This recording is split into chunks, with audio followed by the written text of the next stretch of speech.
Halo semuanya, selamat datang kembali di channel kita. Hari ini, kita akan melakukan perjalanan waktu, kembali ke masa di mana media sosial yang kita kenal sekarang baru saja dimulai. Kita akan membahas awal mula dari raksasa yang kita kenal sebagai Facebook. Siap? Mari kita mulai. Semuanya berawal di sebuah kamar asrama di Universitas Harvard.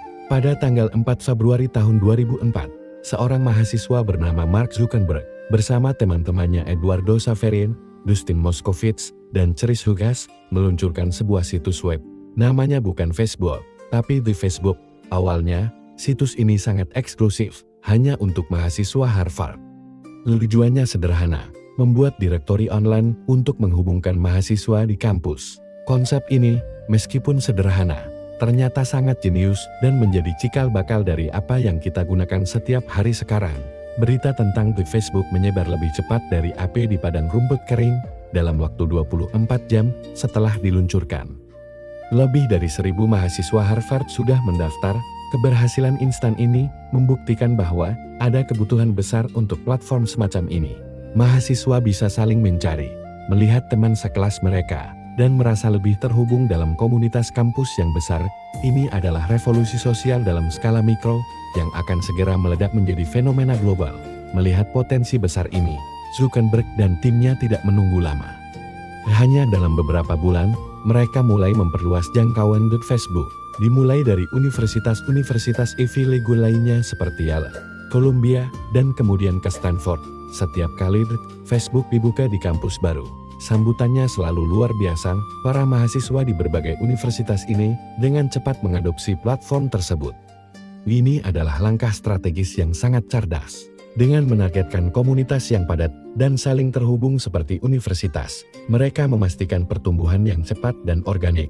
Musim panas tahun 2004 menjadi titik balik yang krusial. Zuckerberg pindah ke Palo Alto, California, pusat dari Silicon Valley.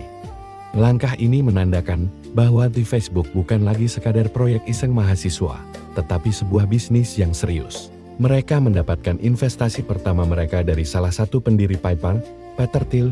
Suntikan dana ini memungkinkan mereka untuk menyewa kantor pertama dan mulai membangun tim yang lebih solid. Visi mereka pun semakin besar, bukan lagi hanya untuk mahasiswa, tetapi untuk semua orang. Seiring berjalannya waktu, The Facebook terus berevolusi. Salah satu pembaruan paling ikonik terjadi pada bulan September tahun 2004 dengan penambahan fitur One atau dinding. Ini benar-benar mengubah cara orang berinteraksi di platform. Sebelum ada wall, interaksi masih terbatas. Tetapi dengan adanya wall, teman-teman bisa langsung menulis pesan publik di halaman profil seseorang. Ini menciptakan ruang untuk percakapan, lelucon, dan interaksi sosial yang lebih dinamis. Wall menjadi kanvas digital di mana persahabatan online mulai terbentuk dan dipamerkan. Saat tahun 2004 akan berakhir, The Facebook telah mencapai tonggak sejarah yang luar biasa. Platform yang dimulai dari satu kamar asrama ini sudah memiliki sekitar 1 juta pengguna aktif. Angka ini mungkin terdengar kecil dibandingkan miliaran pengguna saat ini, tetapi pada saat itu, ini adalah pencapaian yang fenomenal. Pertumbuhan ini sepenuhnya organik, menyebar dari mulut ke mulut di antara komunitas mahasiswa di seluruh Amerika Serikat.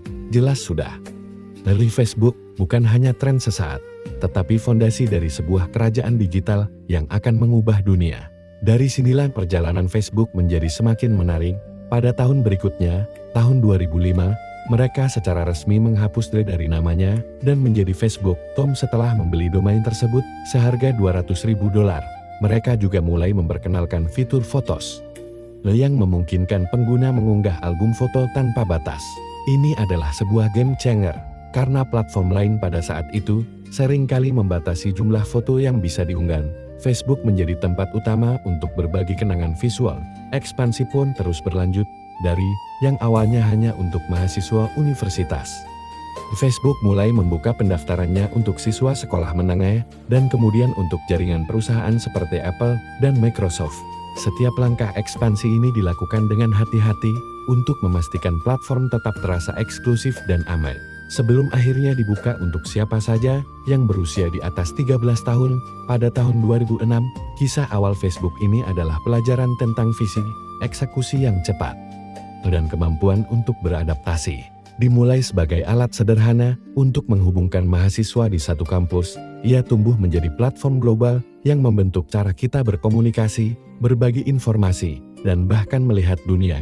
Ini adalah bukti bagaimana sebuah ide sederhana, jika dieksekusi dengan baik, dapat memiliki dampak yang luar biasa. Nah, itu dia cerita tentang awal mula dan tahun-tahun pertama Facebook. Perjalanan mereka dari di Facebook di Harvard hingga menjadi raksasa teknologi global benar-benar inspiratif. Di video selanjutnya, kita akan membahas lebih lanjut bagaimana Facebook terus tumbuh dan menghadapi berbagai tantangan di tahun-tahun berikutnya. Jadi, jangan sampai ketinggalan ya. Terima kasih banyak sudah menonton sampai akhir. Jika kalian suka dengan konten seperti ini dan ingin tahu lebih banyak kisah di balik teknologi yang kita gunakan setiap hari, jangan lupa untuk tekan tombol like, berikan komentar di bawah, dan yang paling penting, subscribe channel ini dan nyalakan lonceng notifikasinya. Dengan begitu, kalian tidak akan ketinggalan video baru dari kami. Sampai jumpa di video berikutnya.